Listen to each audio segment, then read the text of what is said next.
If there's one thing that people from any generation can agree on, it's that there's something visually cool about ninjas. And of course, the steadfast rule that anything is better when put in space. Do you remember the classic Xbox 360 and PS3 game Dark Sector? Yeah, neither did I. But believe it or not, some of its elements contain the seeds and building blocks of a future game that features some of my favorite visual design in all of contemporary gaming. In 2012, I got a new PC. Nothing fancy, but good enough to finally run some semi-recent games at some semi-decent settings. I looked to see what newer games were available on Steam, and on that list of games with accompanying screenshots, I saw this guy. His name's Vor.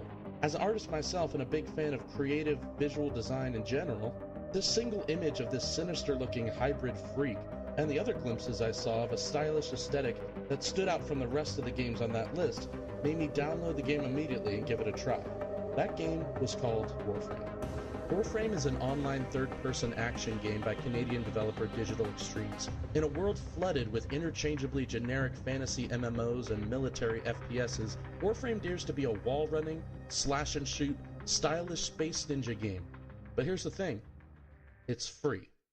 Now, if you turned off this video after hearing that, I don't blame you. If you didn't turn off this video, well, hey, I'd like you to meet Warframe, the greatest free game yet made by human hands. The point of this video is to focus why its visuals and art style is wholly fresh, mysterious, beautiful, and, in my opinion, some of the best in the industry. I'll start with the titular Warframes themselves.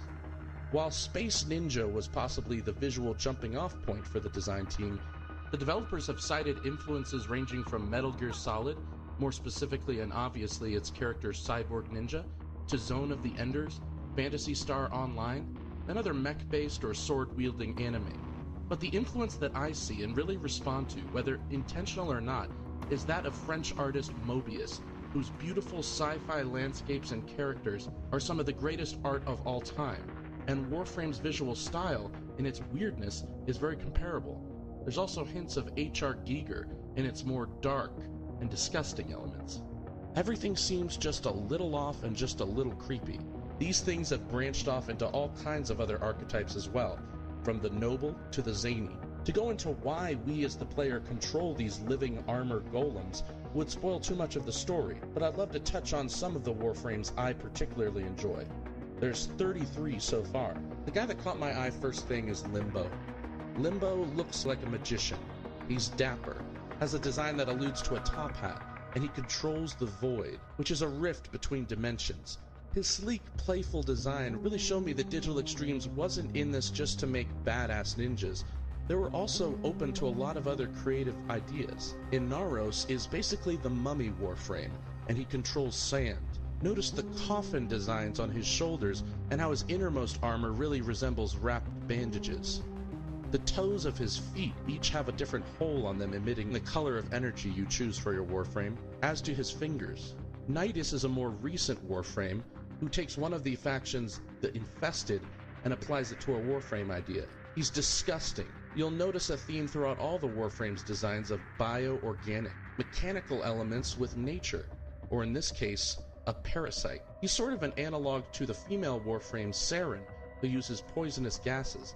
Her designs are awesome, especially some of her deluxe skins, which make her look like a fatally poisonous jungle flower. And another example of another theme throughout all the Warframes design that I love, asymmetry, meaning both sides of the Warframe don't have to be the exact same or match. Everything from the Warframe's ship to the planets you visit are gleaming, beautiful, and well thought out locations. The ship is your main hub in between missions, and customizable any way you want. But even the default look of it is so inviting, I love coming back to it.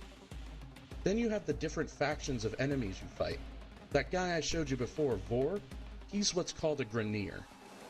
Due to the utter joy I get from their visual designs, the Grineer are probably my favorite faction in the game. Some of the official Warframe reading materials describe the Grineer as thus: the Grineer, swallowing colonies whole, their clones flood the system from a hidden toxic womb.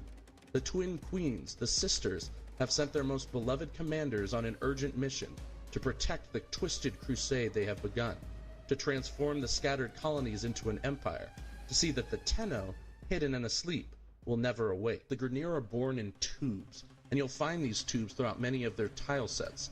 And speaking of tubes, a lot of the Grineer themselves have different tubing and wiring hanging from them.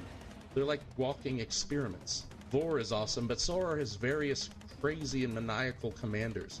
I remember in one of the dev streams, Steve Sinclair saying that he was influenced by David Lynch's Dune. Well, if this is Dune, the Grineer are the Harkonnen. Rather than giving you faceless, bland Space Marine characters to slaughter, Warframe is giving you the Grineer, a faction just as fascinating as the Warframes themselves. Then there's the Corpus. The official Warframe page describes the Corpus as thus: the Corpus are a merchant cult, built on the foundation of salvage technology and robotics. They scavenge the outer systems, greedy for the old war salvage. Their most sought after of all, the Tenno and their Warframe armor. Those captured are treated as salvage, meticulously dissected, integrated. The remains are sold to the highest bidder. The Corpus are also really interesting, from their cubed helmets to their Moa sentries that are straight out of a nightmare Hideo Kojima might have. All the tile sets of their levels are very utilitarian, sleek, and mechanical, and the music that plays in them sounds straight out of a John Carpenter film. In fact, their snowy, frost-covered factory levels remind me of The Thing. In every good sci-fi game you have to have some robots, and the Corpus's robots, due to their scavenged materials, makes them extremely unique as well. Finally, there's the Infested. Infestation describes both a disease and its victims, a metamorphic affliction without cure. Living organisms are consumed and merged into rabid amalgamations. Individuals are violent and animalistic, yet the larger whole exhibits signs of coordination, with multiple swarms converging on ships and colonies. Its origins are uncertain, but there is historical evidence of a similar outbreak before the collapse. Speaking of The Thing, just look at the Infested.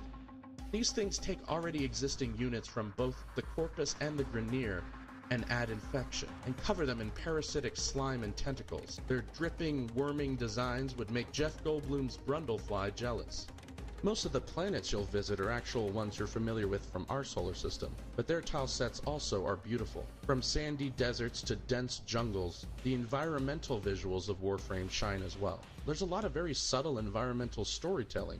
You'll see codes and writing on walls that make no sense to you, but later you'll see them again somewhere else and notice a theme and put together what they may mean in that faction's language.